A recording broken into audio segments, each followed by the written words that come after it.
Halo semuanya, selamat datang kembali di channel Dr. Anime. Di video kali ini saya akan melanjutkan cerita dari Tokyo Revengers chapter 227 sampai 228. Video ini juga merupakan kelanjutan cerita dari video sebelumnya. Jadi bila kalian belum menonton video sebelumnya, saya sarankan untuk menonton video sebelumnya terlebih dahulu. Sebelum kita mulai videonya, saya cuma ingin mengingatkan kalian untuk jangan lupa subscribe channel ini. Kalian juga jangan lupa untuk nyalain loncengnya, agar kalian dapat notifikasi bila channel ini update video terbaru, dan saya sangat berterima kasih bila kalian dapat men-share video-video dari channel ini. Dan saya juga mohon maaf bila translate yang saya buat dari bahasa Inggris ke Indonesia mungkin sedikit berbeda dari segi percakapan. Saya mencoba mempersingkat dan mempermudah untuk dipahami, dan terima kasih bila kalian menonton video ini sampai selesai. Daripada basa-basi, langsung saja menuju ke pembahasan manganya. Pada chapter 227 dibuka dengan diperlihatkan lokasi Saut tumbuh. Lokasinya berada di daerah kumuh favelas di Brazil, dan kita juga mengetahui nama sebenarnya dari Terano Saut adalah Terano Minami, di mana Terano Minami tinggal bersama ibunya yang terbaring lemah, dan satu-satunya sumber hiburan yang dimiliki Terano Minami adalah sebuah piano tua yang telah sumbang. Di sana mereka berdua dirawat oleh seseorang yang bernama Dino. Dino jugalah yang mengajarkan cara hidup di favelas. Terano Minami merasakan kekerasan pertama kali di umur 5 tahun, dan di umur segitu jugalah Terano Minami pertama kali membunuh seseorang yang mana dia adalah musuh dari Dino. Nama Saut dia dapat dari Dino setelah dia telah berhasil membunuh musuh Dino, di mana Dino adalah penguasa kota dan seorang gangster terbesar di kota tersebut. Dan setelah itu Saut memperoleh uang dari kerjanya bersama Dino, dan dari situ juga Saut belajar manfaat dari kekerasan. Di umur Saut yang meranjak 12 tahun, Saut membunuh Dino di kamar tidurnya sambil menangis. Dan setelah itu Saut menjadi bos dari geng Dino Saut, dan Saut sukses di umurnya yang masih 12 tahun. Saat umur Saut telah mencapai 14 tahun, seorang musuh dari gengnya menyerang rumah Saut. Akibat penyerangan itu, Saut kehilangan nyawa ibunya, dan saat itu juga Saut menjadi yatim piatu. Setelah kejadian itu Saut kembali untuk hidup di Jepang bersama kakek dan neneknya. Pada tahun 2006, terlihat Saut berada di lembaga pemasyarakatan anak. Di sana Saut mengobrol dengan seseorang tentang insiden Kanto, yang mana orang-orang dari Yokohama Tenjiku tiba di lembaga pemasyarakatan anak, dan orang-orang yang masuk ke sana adalah Haitani bersaudara dari Roppongi, Kapten Black Dragon ke-9, Madara Mission, mantan geng Tokyo Manji, Mutu Yasuhiro, Mochizuki Kanji dari Kawasaki, dan mereka berlima adalah aktor utama dari insiden Kanto. Setelah mendengar cerita tersebut,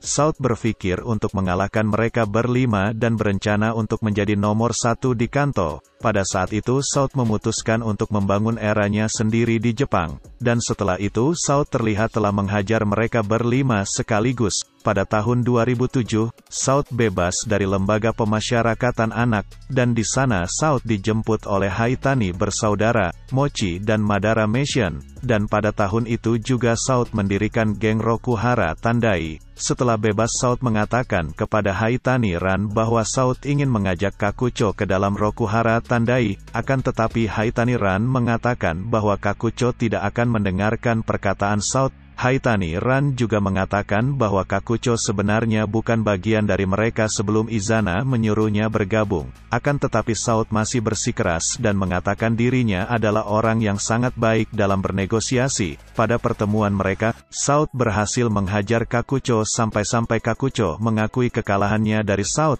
Dan pada saat itulah Saut mendapatkan gelar sebagai Saut yang tak tertandingi dari Kakucho. Kembali ke masa sekarang, terlihat Benkei dan Wakasa terlihat kelelahan saat melawan Saut. Benkei tidak menyangka bahwa kekuatan Saut layaknya seekor monster baginya, dan dari kejauhan, Kakucho memperhatikan pertarungan mereka bertiga. Kakucho juga mengatakan di dalam hatinya bahwa tidak peduli sekuat apapun duo terkuat Black Dragon generasi pertama, mereka berdua tidak akan pernah menang melawan Terano Saut. Dan Kakucho juga mengatakan bahwa Saut adalah seorang pria yang sangat kejam dan adalah seorang pria yang sangat mudah dalam mengalahkan para eksekutif dari geng Tenjiku, dan terlihat Saut mengarahkan pukulannya ke arah Waka. Akan tetapi Waka dan Benkei malah maju dan ingin beradu pukulan dengan Saut. dan pertempuran mereka bertiga pun berlangsung, di mana Waka berhasil mengelak pukulan dari South dan Waka langsung membalas pukulan tersebut dengan tendangan yang tepat mengarah ke wajah South. Tendangan itu Waka lakukan berulang kali, sampai-sampai membuat anggota Rokuhara terkejut dengan kecepatan tendangan milik Waka, dan mereka kaget karena Waka dapat melakukan tendangan saat berada di udara. Di sisi lain Benkei mengarahkan tinjunya ke arah wajah South, yang membuat South terpental sejarak 2 meter. Hal itu membuat Takemichi kaget dan mengatakan kekuatan mereka sangat gila. Di sana para anak buah ketiga belah pihak berkata tentang kekuatan yang dimiliki oleh Waka dan Benkei, yang mana Waka memiliki kelincahan yang sangat gila, sedangkan Benkei memiliki kekuatan luar biasa, dan mereka adalah kekuatan dari duo Black Dragon generasi pertama. Di sisi lain Kokonoi menanyakan pendapat Miki tentang keadaan di sana. Kokonoi juga berkata bahwa dengan kondisi saat ini, kemenangan terlihat akan dimiliki oleh geng Brahman.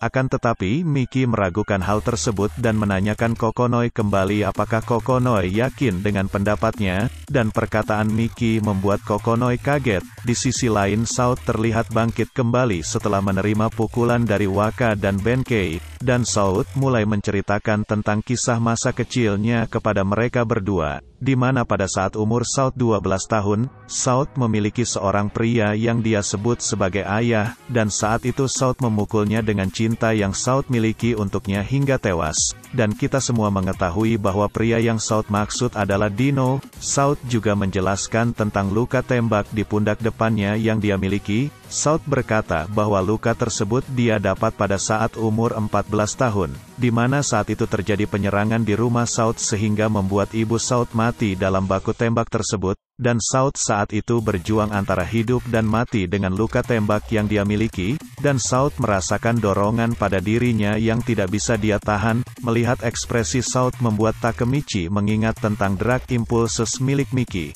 dan South mendekati Waka dan Benkei. South mengatakan bahwa dirinya tidak akan kembali dipukuli oleh Benkei dan Waka, dan dengan beringas, South menghajar Benkei dan Waka tanpa henti, hingga terlihat Waka dan Benkei terkapar atas pukulan dari South, dan South berterima kasih kepada Benkei dan Waka karena desakan yang mereka berikan kepadanya. South mengatakan bahwa dia sangat menyukai kekerasan. South juga menanyakan kepada Miki tentang arti hal tersebut, dan peristiwa tersebut membuat Takemichi dan Akashi Takeomi kaget. Akashi menyebut South adalah seorang monster. Terlihat ada langkah kaki yang mendekati South. Orang tersebut adalah Senju. Senju mengatakan bahwa dia tidak bisa hanya berdiri dan menonton anak buahnya dihajar habis-habisan oleh South, dan Senju memutuskan untuk bertarung melawan South.